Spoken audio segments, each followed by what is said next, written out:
Fácil de leer, muy sencillo y muy interesante. Uno comienza a leer cada página, bueno, y digamos que uno se va enterando de un montón de cosas. Por ejemplo, ¿no? De que cada día tiene un significado, de que cada dedo de la mano también significa algo. Efectivamente. Es impresionante. Después te voy a hacer una demostración, ya que estamos hablando de eso de las manos, porque Sí. la gente ignora muchas cosas. Por ejemplo, cómo se forman las líneas de las manos. Ajá. Y decir, porque el niño viene así, porque tiene el puño cerrado. No es así. Es muy interesante, pero Ajá. veamos, a ver. Ahora, pero, a ver, ¿por qué crees que la gente necesita hoy en día un libro que lo ayude a relajarse o a entender el porqué de las cosas o a buscar su propia calma? ¿Por qué? Bien. El individuo puede necesitar un libro, hay muchos libros sobre eso, pero primero necesita, en lo posible, un padre y una madre, en lo posible. Porque la naturaleza no es que es sabia, lo constituye al individuo que se pueda hacer sabio cuando tiene un conocimiento de la esencia de lo que él es y de su misión en la tierra. Entonces, lo importante es no separarse de sí mismo. El ego, no sabemos exactamente qué es, pero yo insisto y hago una descripción de dónde nace el ego. El ego no lo tenemos de los padres como se cree. El ego surge en el momento en que se corta el cordón umbilical. Y ahí sí hay un factor hereditario que tiene vinculación con el ego y también con los factores que permiten que se desarrolle la inteligencia del hombre. Entonces uno tiene que ir al origen primero, eso, y después viene el problema de la educación. Claro. Ahora, ¿es posible que todos podamos tener una mejor vida o una vida más placentera? Bueno, vamos a tocar un tema. El placer es lo que no tiene que interesar porque nos lleva por caminos equivocados. Tenemos que tener el sentido común y ser sencillamente libres, independientes, pero normales. No es independiente un tipo que hace disparates, no es independiente un tipo que se casa y se descasa y cree que todo es tan fácil. No significa nada. La independencia es una cosa interior que surge de la madurez, y a veces la madurez es nada más que saber pensar, unir el pensamiento con la acción. Entonces, vos tenés acción y pensamiento y encontrás que el camino de la felicidad es en ese mismo momento. Es el yin y el yang, y en el medio está el Tao, camino de la sabiduría. Ajá. Ahora, ¿vos crees que en esta época es donde la gente necesita más este tipo de libros o este tipo de ayuda que en años anteriores? Digo, por la forma en que se vive, o por, no sé, por la violencia que hay, o, bueno, tiene que ver todo, por supuesto, con la educación, como vos dijiste antes, pero...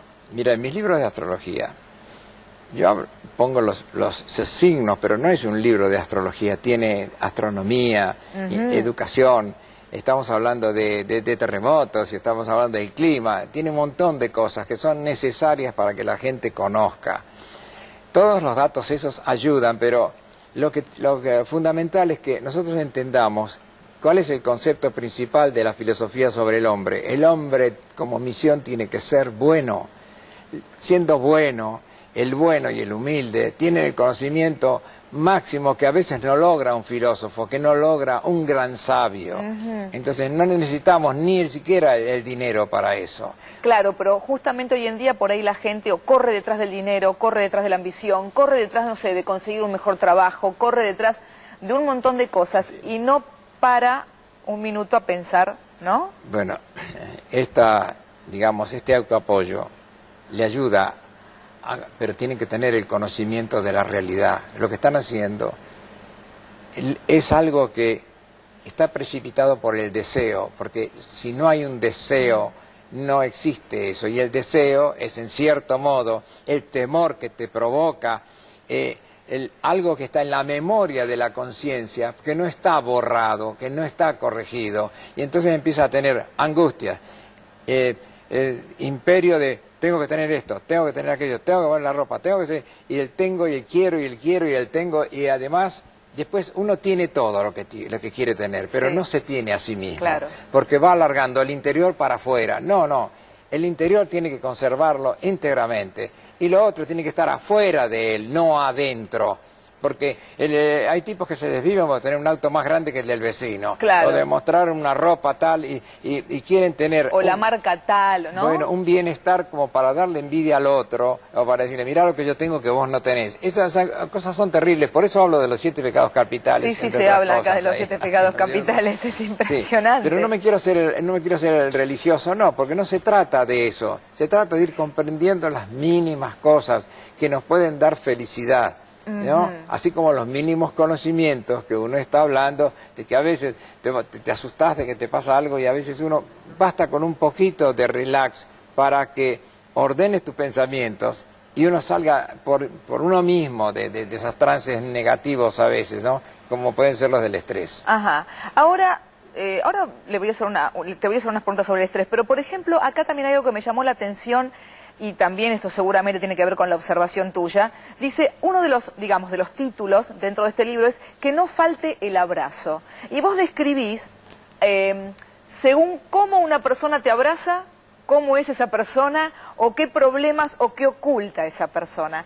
Eso también supongo que es a través, ¿no?, de la observación y del estudio. A ver, contémosle un poco a la gente, porque eso es interesante, cuando alguien viene y te abraza, de qué manera o de cuál otra. Yo prefiero, a ver, que eso lo tienen que leer para poder, leer. ¿Sabes por qué? Porque es muy personal.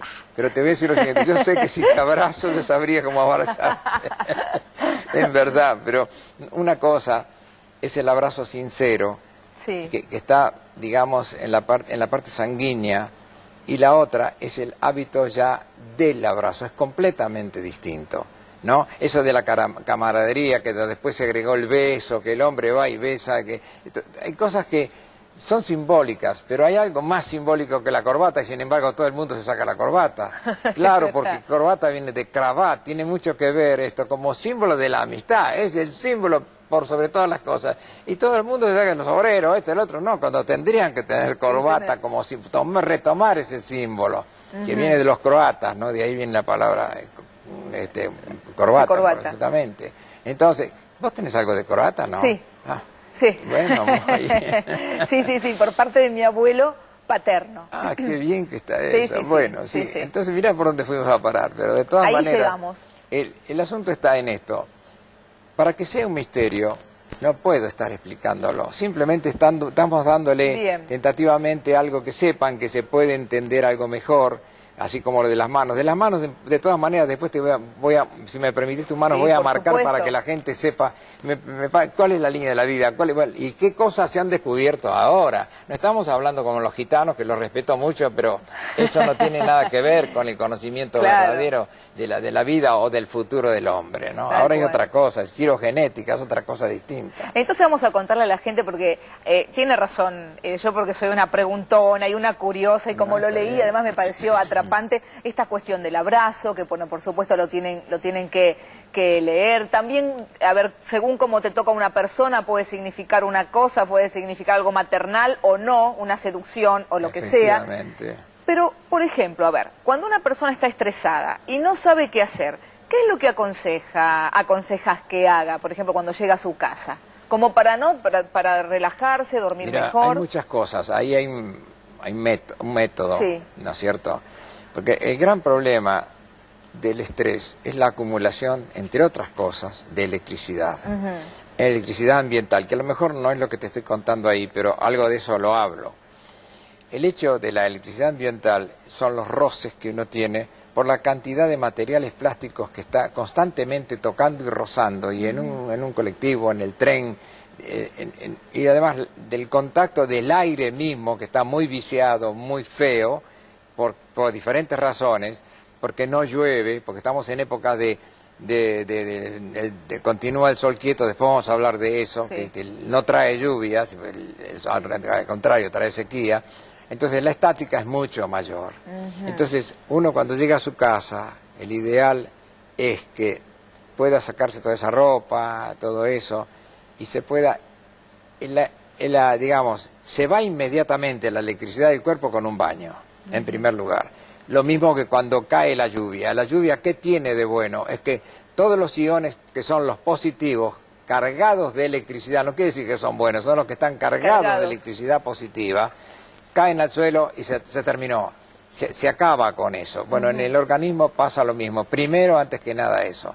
Y después hay otros pasos a seguir, que es donde tenés que hacer ciertos movimientos y cierto tipo que están explicados. De reposo para que uno se dé cuenta que empieza a ser dueño de sí mismo, que es otra vez la recuperación. Uno vive remontando un barrilete como los chicos que se van lejos, no. Tiene que ir atrayendo, recogiendo el hilo y uno tiene que volver otra vez. Cuando se deposita en la cama, uno tiene dos oportunidades de dormir, lógicamente porque es el reposo, y la otra es de curar sus propios males, pero tiene que empezar a dejar de lado el pensamiento, los pensamientos. Claro, pero ¿cómo se hace? Porque eso cuesta muchísimo, ¿no? Ahí estamos primero entendiendo cuál es el mecanismo de la conciencia y de un montón de cosas. Está más facilitado para que se dé cuenta de que eso se logra cuando uno tiene que llegar a un punto que pueda descubrirlo, porque va a decir, bueno, escúchame, ¿cómo se hace yoga? Empezás con el yoga, hay alguna forma, aunque no tiene nada que ver con nuestra idiosincrasia occidental, vos haces eso y después aprendés a hacer otras cosas. Y esto también es un ejercicio un poco complicado, porque tenés tentaciones, obligaciones, conflictos, odios, rencores, bueno, pero tenés que empezar a entender que todo eso está fuera de uno mismo. El enemigo, todo enemigo es creado por la mente, no hay enemigos, uno no tiene que tener, no puede concebir el odio si realmente se da cuenta que el odio lo fabrica la propia conciencia, no es el otro, nunca es el otro. Claro. Ese es el otro, bueno, es una de las partes que es muy interesante ver cómo se hace. Y en el acto, ¡pum!, se relaja. Hay tipos que se han curado rápidamente, y eso lo decía Buda. Buda decía, aquel que pueda descargar completamente su conciencia, se cura de cualquier enfermedad. Claro. Y sí, por eso que también dicen, ¿no?, que la mente es la que enferma, la mente es la que puede sanar o no un determinado órgano. Bueno, por ahí, digamos, los médicos nos matan, pero digo que es así, ¿no? Es lo que se dice. No, claro, porque ellos también se enferman, ¿no? Hay que pensarlo, pero efectivamente, aparte, no es cuestión de estar entreteniendo una enfermedad, sino que es muy problemático, que es curioso, hay personas que curando el estado de la conciencia se pueden curar de un cáncer con una velocidad increíble. Exacto. Y usted dice, ¿cómo puede eso volver atrás? Y vuelve, eso pasa. Ahora, eso hay que seguirlo investigando tranquilamente, porque no tampoco es que voy allá y me hacen así con las manos, no se trata, claro, no son cosas de milagro, es que a uno le devuelven algo, que el individuo mismo empieza curiosamente a electrificar sus células, a recuperar algo muy particular, a fortalecerse, que vuelve la vida a fortalecerse. Ahora, Orangel, acá te por digo ejemplo, una cosa, tú estás hablando con un practicante de eso, ¿eh? Ajá. No, yo no te estoy hablando por boca de ganso. Yo lo practico en mi vida, permanentemente. Estuve al borde de la muerte varias veces. Y haciendo estos ejercicios de relajación. Sí, por eso hay algunas cosas de esas que he puesto ahí. Ajá. ¿No? Y claro, tendría que ir al médico para que me diga algo, pero a mí nunca me han dado una inyección en mi vida. ¿Es cierto que nunca tomaste ningún medicamento? No tomo medicamentos, me los recetan, pero no los tomo. Tuve que tomar algo de hierro cuando vine afuera, porque cuando estuve en Europa, ¿te acuerdas que estuve en África también? Sí. Decían que porque podía ser, bueno, tomé un poco porque estaba muy bajo el hierro. Ahora ya voy recuperándolo, pero todavía me falta. ¿Por qué? Porque también todavía soy un hombre como cualquiera, hago las cosas de todos los días y como esto que no debo, y bueno, desde ya. En algunas cosas no sos tan prolijo. Sí. Pero cuando vos decís que esto lo practicás permanentemente, que estuviste al borde de la muerte, digo, a ver, ¿cómo fue darte cuenta? Porque, a ver, te dan la noticia, ¿no? Vos sabés que estás al borde de la muerte. ¿Cómo hiciste para darte cuenta que vos mismo podías empezar el camino de la sanación? Mira, me estás invitando a que hable de mí, que no es lo ya bueno. Ya sé que no te gusta, pero digo, a la gente, por ahí, ya que vos dijiste que lo haces porque estuviste al borde de la muerte, es interesante. Yo estaba escribiendo una novela, y llegué al capítulo 30 y necesitaba saber algo de cómo se desarrolla en el siglo I. Tenía que ir a Grecia para saber algo de Creta, que en la isla de Creta hay unas cosas fundamentales, no se pueden hablar ahora, pero de todas maneras era ir a la cueva donde había nacido supuestamente Zeus. No había forma de ir más directa que con un barco y poderse quedar y investigar, filmar todo eso y demás. Fui a varios lugares. De golpe yo perdí las ganas de comer. Ajá. ¿no? Y me pasé 24 días sin comer. ¿En serio? ¿Sin probar Hasta bocado? que llegué acá a Buenos Aires, sí. No, pero lo peor del caso es que no tenía las otras funciones, ninguna funcionaba, nada caminaba. Una cosa fue terrible, y con mi sobrina Geraldine, que me había acompañado, la psicóloga, me daba té, agua poquita, Líquido. porque si no puedes sacar nada del cuerpo, ¿cómo vas a estar entrando? Bueno, fue Qué una cosa, terrible. bueno, pero yo pude dominar el estado, porque eso, tuve de todo, pero yo no tuve algo fundamental que te produce el estado que yo te digo, miedo. Ajá. No tuve temor. ¿Te das cuenta? Claro, la cabeza, digamos, no viajó al pensar en qué me puede pasar. No, efectivamente, pero Claro. cuando tomamos el avión, yo calculé que llegado acá, yo podía vivir 8 días más, tal vez entonces, 10. Ahí pensaste que podía pasarte algo trágico. Entonces le dije a la gente donde yo estaba, por favor, no me inviten, no me llamen, no nada, no voy a atender a nadie, porque me tengo que recuperar solo. Es decir, recuperar la confianza. Empecé despacito, hasta que empecé a comer, pero para comer fue una odisea.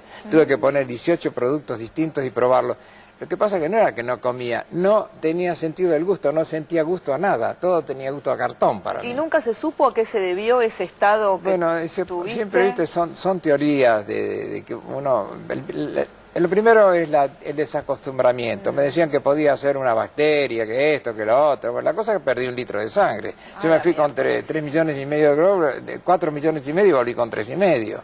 Bueno, eso, unas pastillas cierto, en su momento de hierro, me ayudaron, macanuda, pero hubo otras cosas que tuve que empezar a comer. Lo que costó empezar a comer. Iba a un restaurancito de amigo y traían una milanesa con ensalada y que yo, empezaba, ayer no podía, no tenía gusto, me costó pagar como 4 o 5 milanesas que no comía. Que no comía, hasta que... después ya sí empecé despacito y un día empecé a comer en serio y ya me ordené y otra vez salí adelante. Pero...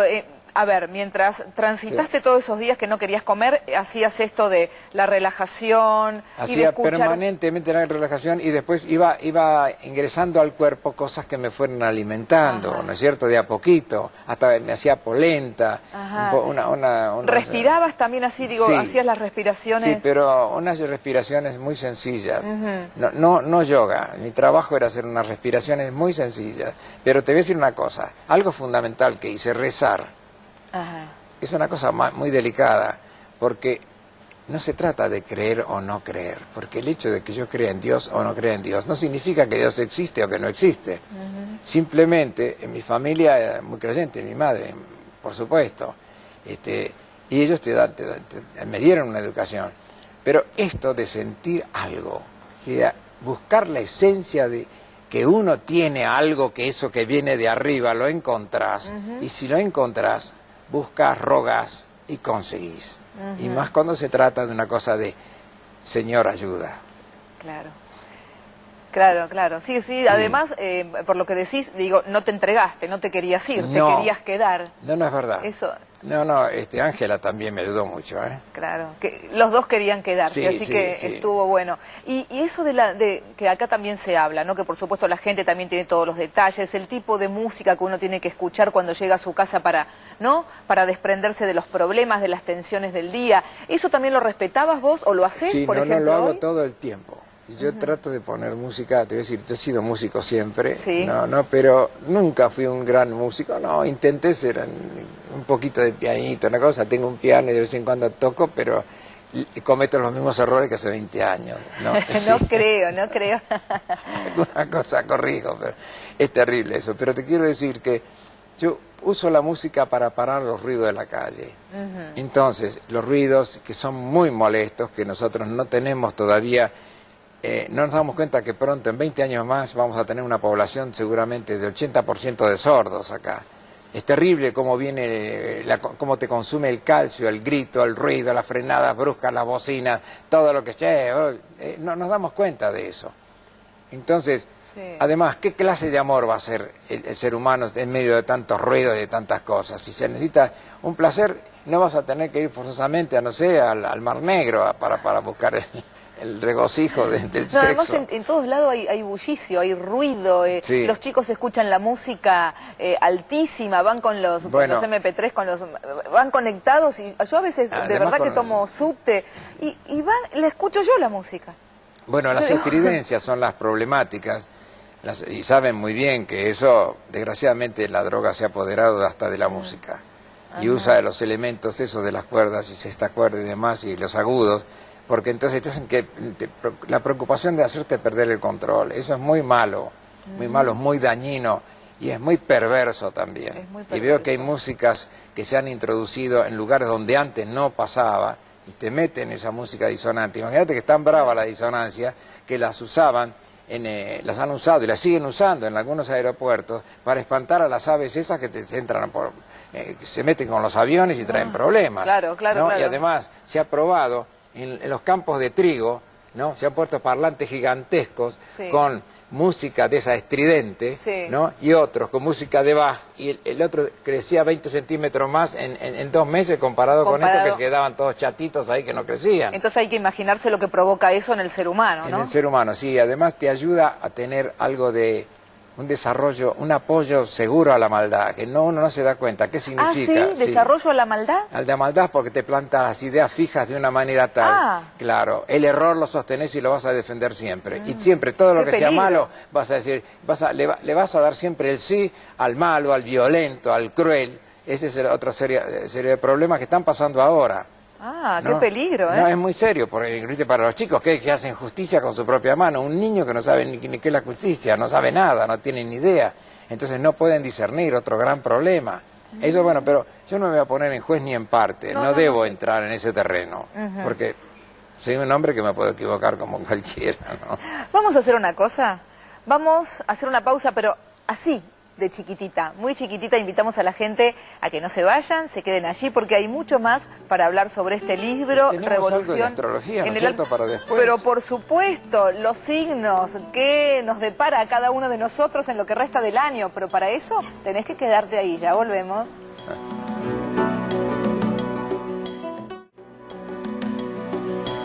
Y acá estamos, acá regresamos para seguir compartiendo con vos más sobre todos estos conocimientos que tiene Orangel. Si ustedes supieran las cosas que uno habla en los cortes, es como para hacer otro programa, pero no podemos porque tenemos que seguir con este libro que te va a ayudar a vivir mejor, a estar mejor con vos, y los signos en un ratito. En un ratito. Sí. En un ratito, porque yo ya sé que la gente está ansiosa, quiere saber qué va a pasar con su signo de acá a fin de año. En un ratito. Porque, a ver, Orangel, hay algo que a mí me llamó la atención y que tiene que ver con los colores, que también parece ser como que a uno lo pueden ayudar a determinadas cuestiones o en determinadas situaciones. Y hay colores que tampoco no conviene usar, ¿es así? Bueno, es cierto. Allá en el siglo XVIII, XVII en todo caso, comenzó a crearse en Inglaterra una gran inquietud al respecto y nace la cromoterapia verdaderamente. Si bien en la antigüedad siempre era muy importante el uso de los colores en las ropas y demás, pero esto estaba hecho ya como cromoterapia porque lo que se buscaba era ver qué tipo de ideal era para combatir una determinada enfermedad, un dolor de cabeza, bueno. Muchas cosas se sabe que se hacían antes cuando tenías un problema de garganta, se usaba el rojo para poner una boa roja aquí alrededor del cuello, ¿no es cierto? Pero lo que se llegó a concretar es que el ideal era tener una lámpara de cristal pintada de un color, mejor dicho, que fuera de color, por ejemplo, azul. Entonces se tomaba un vaso de agua como este, ¿no es cierto?, se ponía la lámpara sobre el vaso y se lo dejaba una determinada cantidad de horas. Entonces esto se cargaba supuestamente de luz azul. La luz azul es para crear un estado de calma, de zozobra, o cuando tenés una dificultad determinada, tomás un trago de agua como yo. Como ahora, un traguito y todo pasa. Entonces el azul era como un estabilizador, especialmente de los momentos de la fiebre, ¿no es cierto? Sí.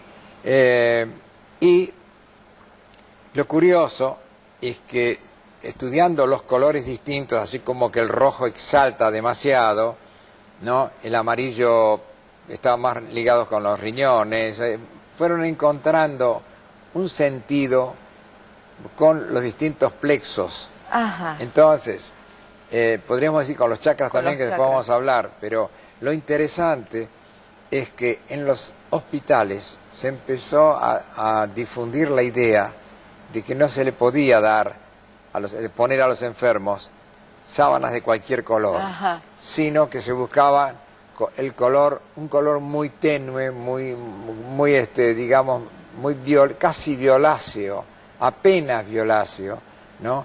Que digamos le aquietara, por ejemplo, a los neuróticos, a los enfermos que tenían mucha nerviosidad, que no podían dormir, le daban ese color lavanda. Para calmarlos. Para calmarlos, y a los niños también. Eso de ponerle, por ejemplo, es muy malo para los chicos, aunque parezca mentira y hoy no se den cuenta los padres, de ponerle esas cabezotas grandotas de todos los monstruos que hay. Con colores. De todo tipo, sí, aunque sean de Disney y no tienen nada que ver, el Pato Donald, esto tenía que estar en otro lugar, que en una sala de juegos, pero no donde ellos duermen. Ajá. Porque todo eso no da lugar a que la conciencia se tranquilice. El individuo no puede estar mirando siempre cosas, sino que tiene que tratar es de sosegar el alma. La criatura tiene que ir desde chico entendiendo eso. Por ejemplo, perdón, Orangel, Sí. ahora que dice eso, a veces a los chicos le dicen, le vamos a poner la tele para que se duerma.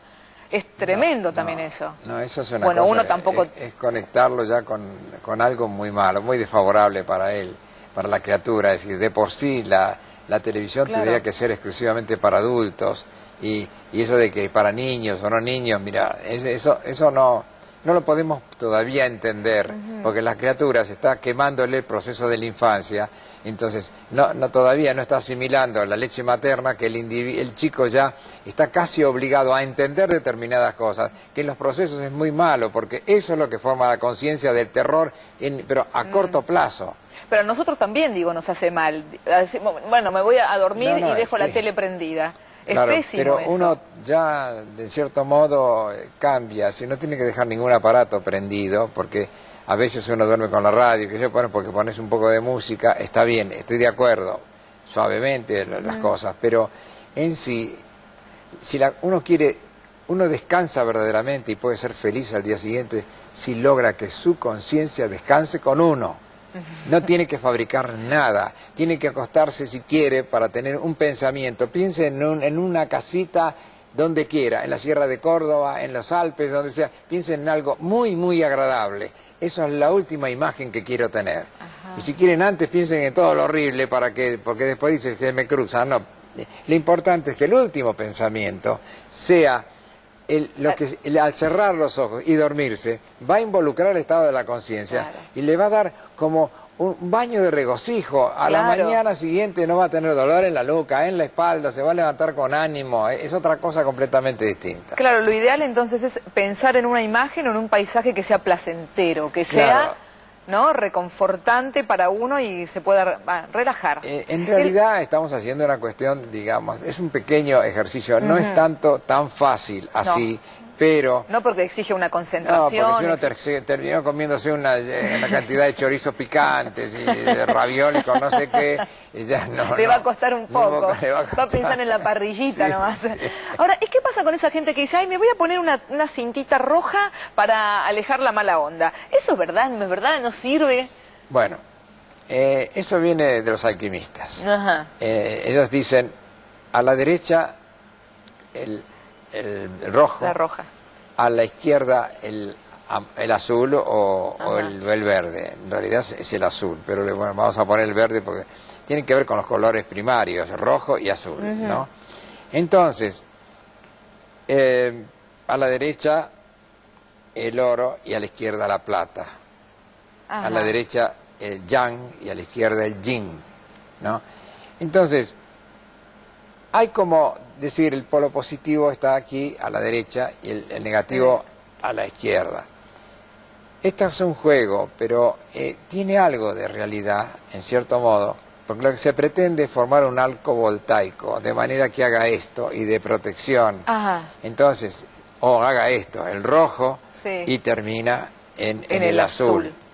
Eso sería la realidad de tener algo, pero lo tienen en forma supersticiosa. Y lo ves a cualquier tipo, no sabe ni qué, se pone el rojo, el verde por acá, la cosa del otro lado, todo invertido. Todo ¿no? al revés. Todo al revés.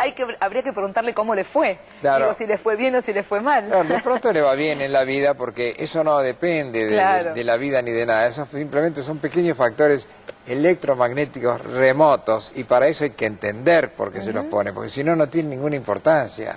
Tal Claro, cual. ¿no? Hay tantas cosas que la gente se cuelga del cuello que por favor ni hablar, ¿no? Bueno, Sí. después hablando de eso, que no vamos a entrar en detalle tampoco, Orangelo, vamos a decir a la gente, como decíamos, ¿no? Acá también hay colores que no deben usarse en las uñas, hay, por ejemplo, tics que tiene la gente, como tocarse la corbata o tocarse un collar, o hacer gestos que, que dicen o dan así como alguna pista de cómo es esa persona, o por lo menos... Claro. No sé si puntualmente, pero sí algunas características que se repiten en esa gente, Sí, ¿verdad? cómo no, perfectamente. Sí, el hecho, por ejemplo, de que el hombre a veces está tocando la corbata, ¿no? Inexplicablemente, porque en un momento dado yo hago así para que no se vea el micrófono o lo que sea, naturalmente, pero hay cierta manipulación que se hace de la corbata, el individuo está haciendo, hay un estado de tensión muy grande porque tiene una inquietud sexual que el tipo no pudo todavía superar. Ah, la miércoles. Escucharon, chicos, ¿no? Así que ojo con tocarse mucho la corbata. No, por ejemplo, y las mujeres cuando revuelven los collares, le pasa exactamente lo mismo.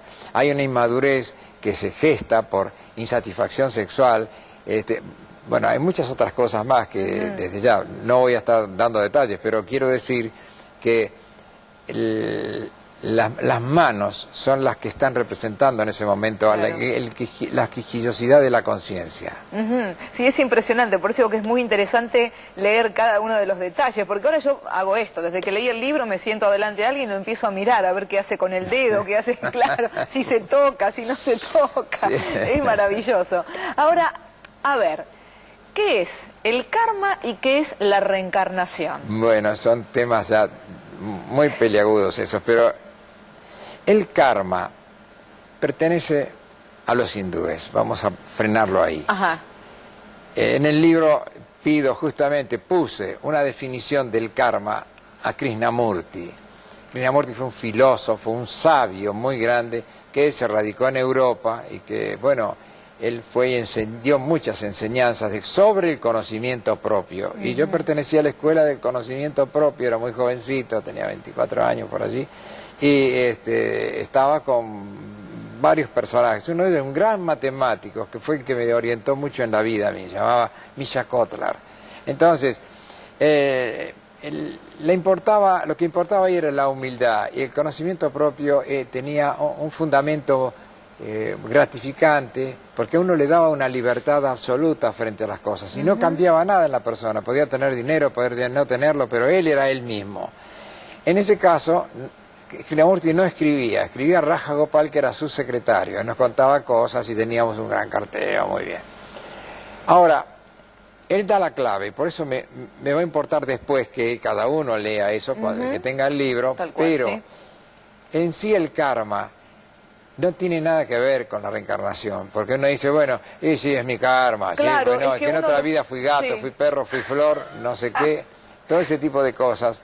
Y el karma, dije, es hindú, pero él es asiático.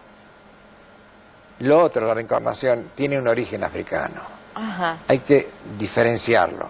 ¿Por qué? Bueno, ya es más largo explicarlo. Pero la reencarnación trata de que el cuerpo, cuando termina su vida, deja que el espíritu se traslade, vague por un tiempo y pase a otra persona. Ellos dicen el alma, pero eso es una cuestión discutible, pero vamos a decir, porque estamos hablando de lo que se llama la metempsicosis, que es el traslado, del alma o del espíritu de una persona. El espíritu es todo, el alma es algo que viene con el individuo, es diferente. En todo caso, lo que se enferma es el alma, y cuando el alma está enferma, todos los problemas se trasladan al alma, y el alma es la que lo mete en el cuerpo, como en Oscar Wilde, ¿no es cierto?, en su cuento famoso, en su novela. Por eso, perdón, por eso a veces la gente dice me duele el alma. ¿Está bien dicho eso? Eso es muy probable que sí, que duela el alma, porque en el alma donde se reflejan realmente todos los verdaderos dolores, empiezan por el alma. Entonces, si curamos al alma, la persona se tiene que curar inmediatamente el cuerpo. Pero, ¿qué pasa con el karma? El karma es casi parecido a lo que está pasando con, por ejemplo, con los genes. Ajá. Es decir, vemos que hay un tatarabuela que perdió el dedo meñique, el otro que perdió el otro dedo meñique, el otro o que están operados de la misma Sí. cosa, o padecen de un mal. Efectivamente, eso podría ser kármico, Ajá. ¿no es cierto? Entonces, el karma está vinculado con una relación que se supone que puede ser de purificación entre un padre, un hijo. Hay un vínculo de sangre. Una repetición es Puede además. ser también una repetición, es una reiteración. Ajá. Ahora, Krishnamurti lo que dice es que cuando un pobre hombre está trabajando y él es un desgraciado y los otros tienen plata, tienen comodidad y tienen ventajas, y los demás cuando lo ven y el tipo quiere levantar cabeza y no puede, le dice, ve, ese es tu karma. Dice, eso es lo que le conviene a ellos. Por eso hablan del gran egoísmo que tiene la gente. Claro. Y cree que manejar el karma es una cosa tan sencilla. En cambio el espiritismo es otra cosa. Ajá. Donde dicen, hay quienes te dicen, mirá, vos tenés una enfermedad, no te preocupes, te voy a curar, está en la cuarta reencarnación. Y dicen que te van a curar y después vienen, te cobran 200 pesos y ya te curé. Y te curaron la cuarta. No te digo, pero hay caraduras que hacen eso, ¿te das cuenta? Inclusive individuos que porque manejan el hipnotismo te meten en ese tipo de cosas. Claro, claro, a eso iba a llegar ahora, ¿no? Porque y hay muchas trampas que yo la no puedo regresión a decir, las pero vidas está llena. pasadas, eso... Bueno, esa es otra historia. ¿Es otra historia o tiene que ver con esto de la hipnosis? O a lo mejor donde tiene un terreno... No, la hipnosis puede dar para mucho y eso es cierto, pero estamos hablando de lo que estamos haciendo, de hablar de una ciencia y manejada por científicos. Pero cuando empezamos a hablar de ciertas cosas, ¿qué es lo que se pretende? Cuidado con eso, ¿no? Estamos entrando en un terreno muy peligroso y eso no debe hacerse porque terminan creyendo cosas que no ven, ni pueden comprobar, ni nadie puede demostrar. Es otro gran problema ese. Claro, tal cual. Es otra cosa seria. Sí, tal cual. Orangel, ¿las manos hablan? Sí. Hablan. Hablan, ¿cómo no? Hablan y dicen mucho, ¿no? Mira, voy a explicarte una cosa. A ver. Por ejemplo, ¿yo por qué estoy así? Porque estoy escuchando. Y también pongo la mano acá, porque está como para dar un salto. No es que te voy a ir a dar un beso o un abrazo, lo haría con mucho gusto. Pero no, en realidad es porque eso te da, está por tomar impulso a uno y quiere hablar del tema. Pero las manos son así. A ver. Déjame, vamos a hacer una cosa, ¿querés que haga un estudio un poco sobre por favor, las manos? sí, yo quiero. Mira, a ver, ¿qué si hacemos? después ¿tenemos una cámara que va a tomar esas manos? Sí. ¿Mis manos? Sí. ¿Estarán limpias? Sí, están limpias. Sí, no te preocupes porque acá lo que importa es el alma, que se puede traducir. A ver, déjame ver. Voy a usar mis anteojos. Muy bien. Vamos a tomar... ¿Cuál, la derecha o la izquierda? Esta es la derecha. La derecha. Muy bien. Esta es la mano de la acción. Ajá. Esta otra es la mano de la izquierda, la de sostén. Cuando se leen las manos, no se está leyendo, se tiene que leer la unidad, es decir, entre las dos, no son iguales, aunque son muy parecidas. Nosotros, ¿cómo se forma la línea de las manos? Tenemos que saberlo, se forman entre el tercero y cuarto mes del embarazo, del embarazo de la madre. Se forman a raíz de un líquido que fluye del encéfalo hacia las extremidades, por lo tanto, eso se va formando ya mucho antes de que el bebé tome forma real. Están formadas las manos, las rayas de las manos, de la frente y de los pies. Por eso es tan importante leer también los pies. O sea que entonces digamos que las rayas de las manos, ya vienen con uno cuando uno nace y no cambian, no se modifican. No, y además tenemos que estudiar las líneas de las manos y la forma y la línea, la longitud de los dedos y los nudos, porque tenemos eso de nuestros padres y de nuestros abuelos. Hay que ver dónde se encuentra. A veces tenemos 2 dedos, 3, 1, el pulgar, etcétera. Pero, por ejemplo, la gente cree que la vida larga es la línea de la vida, por ejemplo, es esta. Mira, arranca acá, ¿no es cierto? A ver si la podemos dibujar así, ¿ves? Más o menos se puede hacer. ¿Dibuja o...? Si no, con un...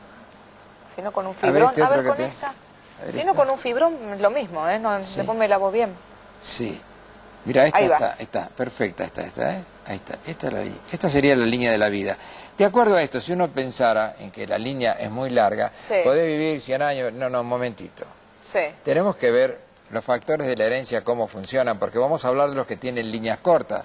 Yo me tomé el trabajo de tomar un montón de gerontes, personas que tenían de más de 85 años, 90, Sí. y tenían líneas que llegaban hasta acá, hasta la mitad. Re cortitas. No significan la duración de la vida. Ah, entonces es un error pensar eso. Pensar eso es un error. Y además, te voy a decir esto. Había un famoso periodista, que no me acuerdo el nombre, de la Nación, que había ido a un lugar donde había guerra. No sé si era Vietnam. Y entonces me manda las fotos de muchachos que habían muerto entre los 24 y 25 años. Había individuos que tenían líneas largas como esta, todas líneas, por eso yo presenté una cosa y la contracara. Claro. Esto es muy importante, por eso estamos demostrando por qué no significan duración de la vida. Pero te voy a contar como lo decían antes. Esta es la línea de la vida, esta es la que está en el centro así, es la línea de la cabeza, y esta es la línea del corazón, que está debajo de los dedos. Bueno, ¿qué pasa? Cuando uno creían antiguamente que las líneas tan largas de la cabeza, de acá hasta acá, era la línea del aventurero, ¿no es cierto? Porque normalmente tendría que ser un poco más corta. También del novelista, del que tiene una vida muy libre, porque no nacen todas unidas. Generalmente hay líneas, te voy a mostrar estas, ¿ves que nacen unidas las dos? Sí. Y en cambio estas no nacen unidas. Esto sería como independencia de pensamiento, de ideas, en fin, hay una soltura muy particular. Esta sería la línea artística, que está debajo del el dedo del anillo, cuando se pone el anillo, que no es cierto que vendría a ser, acá tenemos el meñique y este es el anular. Este es el dedo. Cuando encontramos estas líneas tan largas, vemos que la predisposición de la persona es hacia la estética. Entonces, en cambio, supuestamente, los que tienen una cruz acá, ¿te das cuenta? Una cruz bajo del monte de Júpiter. Júpiter es el dedo que es el índice, ¿no? Es el señalador, es el de las ambiciones. El acusador. Sí, efectivamente, sí. Bueno, el que acusa. Ahí tener movimientos que hay, o pequeñas cruces o algo, está representado que la persona de por sí está señalada para hacer algo en la vida. Es lo que creían antiguamente. Y que parece que pueden tener grandes golpes de fortuna en un momento dado. Ahora, muchos se casan prematuramente o tienen noviazgos muy prematuros, etcétera, etcétera. Pero lo interesante es que esta línea que tenemos acá en el costado, ¿ves acá? Esta línea es la línea de los hijos. Supuestamente le llaman, está en el borde del canto de la mano, debajo del dedo meñique. Sí. Hay liñitas que se cruzan. Por acá, por ejemplo, con esto tendrías por lo menos 4 hijos. No, te quiero decir que podemos creer o no creer, no importa. Estoy hablando de lo que eran las creencias antes, cuando hay líneas que se cortan así. Mi madre tiene 2 líneas, ella tenía y tuvo 12 hijos. De todas maneras quiere decir que hay algo fructífero en eso. Bueno, entonces, sigamos por acá. Sí. Esta parte que está acá, que queda dentro de la línea de la vida, vos fíjate que tenés otra línea acá. Sí, es verdad. Esta línea se llama línea de la afectividad. Eso es una querendona bárbara. No es cierto, te digo, y sos confiable por el amor, el sentimiento, los buenos sentimientos. Las personas que tienen esto que se llama monte de Venus, monte del amor, no es para el amor entre un hombre y un hombre, es para todo el amor. Y este es el dedo ese del yo. El dedo del yo es el pulgar. Se ha observado que es tan importante el pulgar que personas que pierden el pulgar pierden un 70% del interés por la vida. Es muy difícil, ahora se está buscando la manera de cómo reemplazarlo. ¿No? Es algo increíble el poder. Este dedo maneja a todos los otros. ¿Por qué? Porque este dedo se une con este, se une con este, se une con este, es el único. Es cierto. Por eso se le llama el dedo prensil. Esto es muy importante, ¿no? Entonces, al tener esta capacidad, el pulgar, está indicando, este es el dedo del yo. Ponelo así. Esta medida, ves que es bien larga, indica la potencia del yo. A pesar de que tú eres de Piscis, el yo es bien fuerte, bien bueno. Y por eso te permite haber sido una gran bailarina de tangos y todo ese tipo, además de tu trabajo, ¿no? Pero quiere decir que la persona conduce un poco más su destino que el destino a uno. Eso es muy interesante. Ahora, encontramos que está la lógica, Sí. por un lado, ¿no? Y la voluntad. La voluntad puede más que la lógica en este caso. Desde ya que cada uno de los dedos va teniendo un simbolismo. Por ejemplo, el índice, Sí. fíjate a ver cómo está desarrollado. ¿Así o así? Así, Sí. así, así. Bueno, estamos viendo, cuando el dedo, digamos, el índice y el anular del anillo, vamos a decir, el anillo de casamiento, para los que lo tienen, señala que hay entre el sentimiento y la ambición, hay una cosa pareja. Cuando el dedo índice es mucho más largo, la persona es capaz de sacrificar por la ambición, sí, puede sacrificar hasta el amor. Ajá. En cambio, cuando el dedo anular es más largo que el índice, por amor, mejor dicho, por sentimiento, por amor, puede sacrificar el dinero o todo lo que está vinculado con el poder. Por otra parte, en la medida en que el dedo meñique esté alto y que esté llegando aquí, donde está llegando, está favoreciendo la inteligencia. Y se dice que antes que la mujer no tenía dedo meñique tan desarrollado como en los últimos 2 siglos, porque ahora fue adquiriendo más capacidad en la vida y más libertad, y eso le ha dado más desarrollo del dedo meñique. Ajá. Claro, me decía antes que la mujer no tenía cabeza, posiblemente sean cosas de... Sí, de algunos filósofos. Acá todos mis compañeros se ríen, porque ellos creen que no tenemos cabeza. Filósofos alemanes. Pero mirá otro detalle, permíteme. Cruzar los dedos. Mirá. ¿Ves, por ejemplo? Pones el que va arriba, es el pulgar izquierdo. Sí. Otros ponen el pulgar derecho. ¿no? Sí. Entonces, el que pone el pulgar izquierdo generalmente está indicando que el corazón domina sobre el cerebro. Cuando pone el derecho... Bueno, eso son combinaciones... así. Claro, así. Claro, es cierto. Claro, no, sí, es no. así. Eso, a veces hay que hacer muchas pruebas para eso. Sí. Pero veamos, otra cosa. Sí.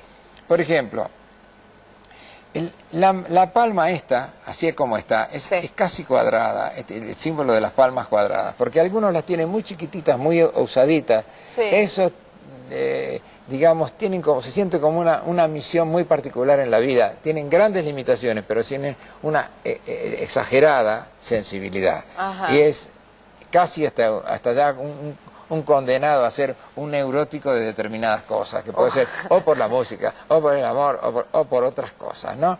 De todas maneras, esto te indica primeramente el hecho de la mano así como la tenemos, digamos, abierta. Es muy bueno para la persona, por la circulación, por los proyectos que quiere. Ahora después, no estamos hablando de virtudes ni de flaquezas, que eso es otra historia.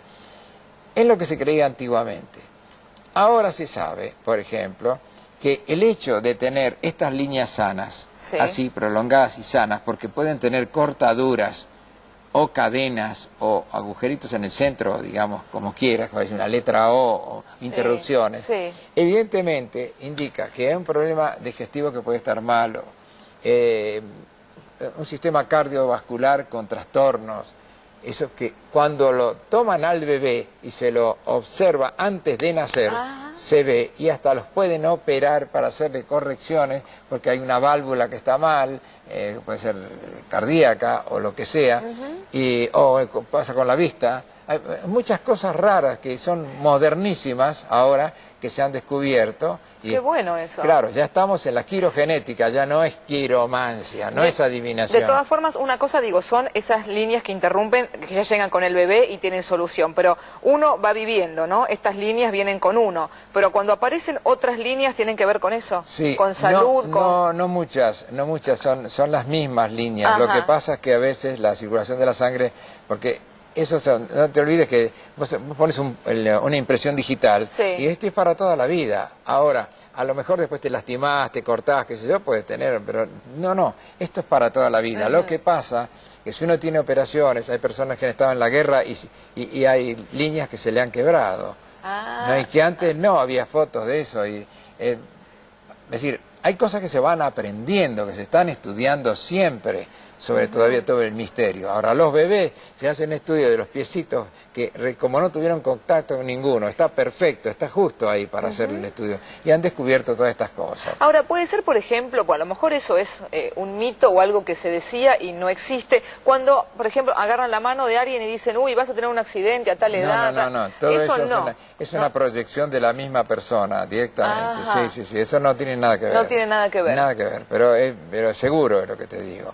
Ahora, la puede tener o no. Claro, pero digo, no es que uno lo lea en la mano, a tal edad, pero te lo puedo otra. decir porque te dice que lee el café, que tira no sé qué, tiene un papelito al aire, saca un revólver y pega 2 tiros.